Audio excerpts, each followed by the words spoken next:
თავისუფლებას ვაძლევ, რამე თუ არ ყოფილა ჭიათურაში აქცია, რომელ აქციაზედაც მე არ ავსურვარ და არა მარტო ჭიათურა, ტყიბული იქნებოდა ეს, ზესტაფონი იქნებოდა თუ ნებისმიერი სოფელი საქართველოს მასშტაბით, რომელზედაც არ ჩავსურვარ, ამიტომ ვაძლევ თავს ამის თქმის უფლებას. და ვთვლი რომ აი ზუსტად ასეთი აქტიური ვიყავი, იმიტომ გამომაგდენ საზღვარგარეთ. მე მინდა ჭიათურლებო მოგიწოდოთ და მინდა მთელ საქართველოსაც მოუწოდო, ეს არაა მარტო ჭიათურის პრობლემა, ჩვენ თვალ და ხელშვა გვერთვება ერთი ლამაზი წყალკოტი ქალაქი, რომელიც გადააქცეულია ეკოლოგიურ კატასტროფის ადგილად, რამე თუ შახტებით მოპოვება არის უფრო ძვირი, ვიდრე ღია მოპოვება და ამიტომ ამ ფულის ღორებმა გადაწყვიტენ, რომ შახტები დაკეტონ და დაიწყონ ღია მოპოვებები, რომელიც მეტი ეფი დაუჯდებათ და უფრო ძვირად გაყიდიან და უფრო მეტ ფულს მოიგებენ. და მინდა კიდევ ერთი რამ თქვა. მე თითქმის ყველა ხელისუფლების ოპოზიცია, თითქმის კი არა ყველა ხელისუფლების ოპოზიცია ვიყავ. არც შევარდნაძის დროსაც, მიშას დროსაც სხვათა შორის და კომუნისტებიც კი ბოლო პერიოდში რაღაც დათმობებს აკეთებდნენ, როცა აქციები იმართებოდა, როცა რაღაც სამართლიანი მოთხოვნები იყო. რაღაც დათმობებს აკეთებდნენ.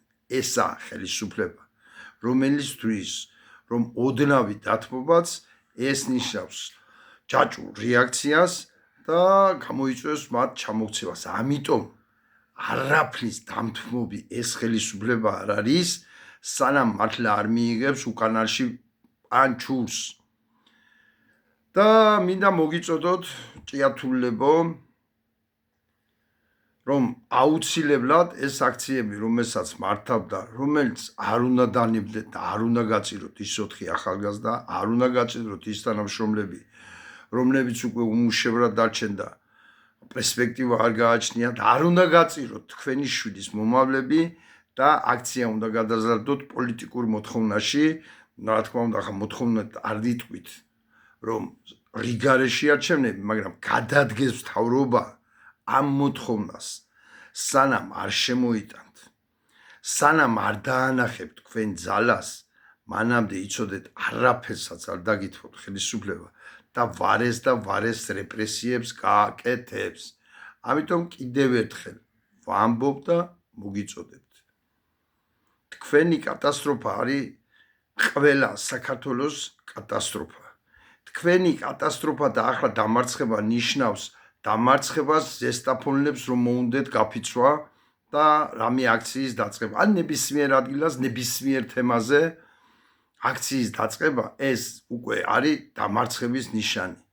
რამე თუ ერთ ადგილას თუ არ გაატანიან, ესე არ გაატანებენ არსად. ამას ვამბობ ისე ბალდაში მყოფ დედების გასაგონათაც, რომლის მოთხოვნებიც სამართლიანია. სანამ მათ არ გადაზდით პოლიტიკურ მოთხოვნაში, გადადგეს ხელისუფლება, რომელმაც შექმნა ეს პრობლემები და რომლებიც არ არიან მზად პრობლემების გადასაწყვეტად. აი ასეთი მოთხოვნებით მოგიწოდებთ, რომ გააგრძელოთ, ვისაც გიყვართ ჭიათურა, ვისაც გიყვართ საქართველო, ვისაც გიყვართ მეგობარი, მეზობელი, თანაქალაქელი, უნდა იბრძოლოთ ბოლომდე, არ უნდა გაიწიროს არავინ. მადლობთ ყურადღებისათვის.